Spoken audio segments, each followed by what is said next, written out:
Welcome to the Donmar's Climate Conversations podcast series. This series brings together all the directors from our current season at the Donmar Warehouse, alongside leading climate and social justice thinkers.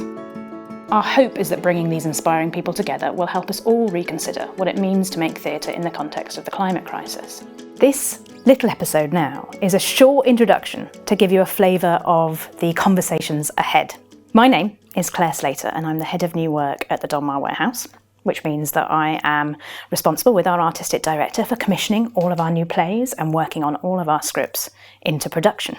I've been working very closely with our brilliant associate artist, Svendsen, who is sitting next to me right now. Hello. Hi, Zoe. This podcast series is all your brainchild. Zoe, can you tell us why we're doing this podcast series about climate crisis and theatre making? What's really exciting about this series is it's enabled us to bring together bigger questions around the climate crisis with specific themes and topics that are going on in the plays across the Donmar season. But in the podcast series, what we've done is to invite extraordinary speakers, activists, thinkers, imaginers to come and talk with us about how they see the themes connecting between those plays and the situation in which we all find ourselves right now of planetary collapse.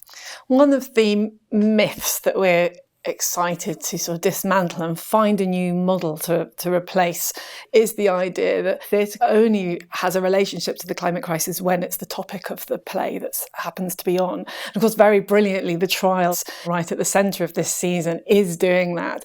But what we started to notice was that many of the other plays were thinking about questions that were not about the climate crisis, but had connections and relationships to the way that we behave and who we are that might have contributed to the situation we find ourselves in right now of climate crisis.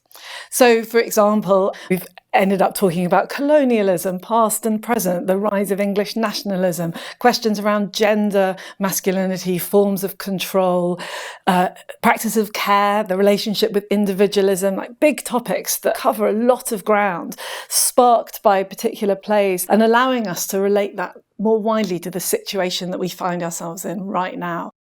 And what do we hope these conversations will contribute to? Pretty much every conversation I've had as part of this research process, every time what comes up is questions of connection, relation, networking, how actually many of the topics and issues that we're facing look like they're very different, but they often have interconnected reasons behind them or relationships to one another, and actually dealing with some of the issues in one area can contribute to supporting and enabling change in another area. So tackling these big questions also helps us to imagine an alternative way of being and doing. And that feels like the space that theatre can really offer people through the way that it brings a joyous, pleasurable moment into people's lives, which connects ideas and emotions. So really, this series of conversations is a bit of an experiment on our part, right? Because for the very first time, we're trying to make these connections between the climate crisis and so many other crucial issues of our time, narratives of our time.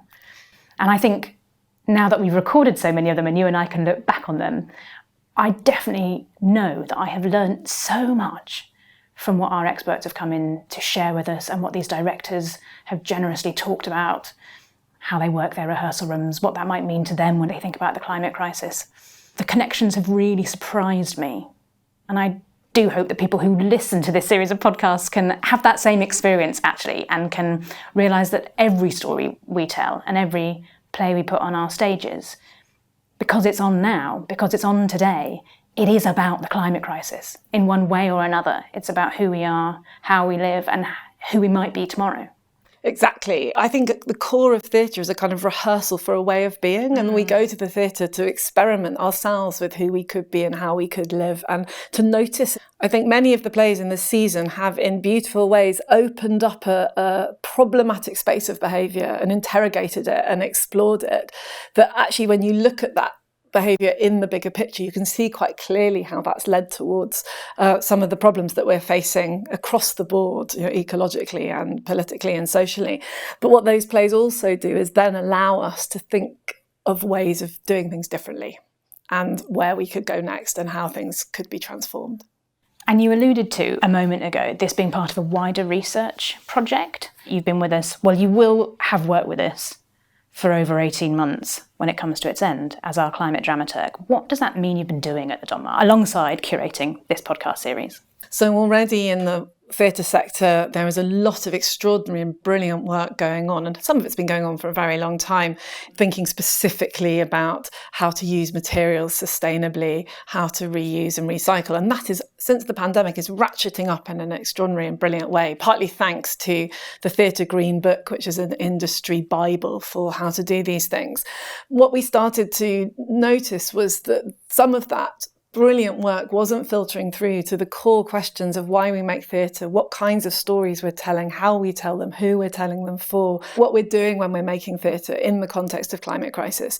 So trying to dig in to the big questions behind why we make the work and how we want to make it. And we've been doing that by doing workshops that have brought together Donmar staff with freelancers and creatives, where we explore different facets. We've done a new work one around commissioning and playwriting.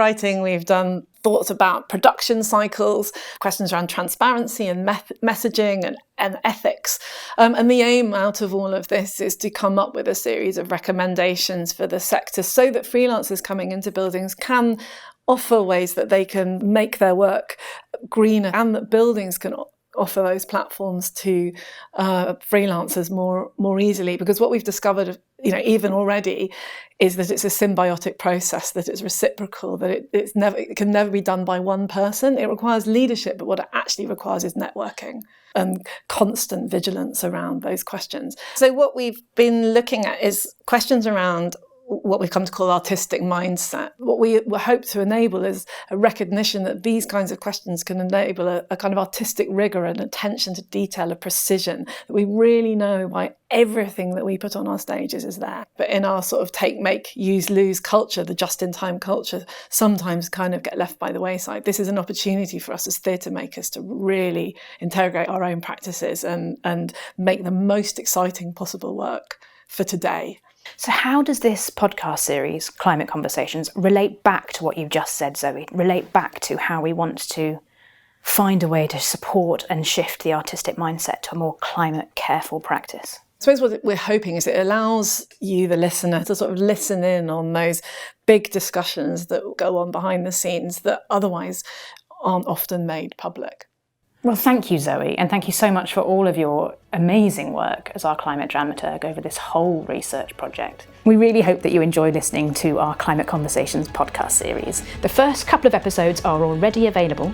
Please do subscribe, and you'll be able to catch all the others as they drop over the coming weeks.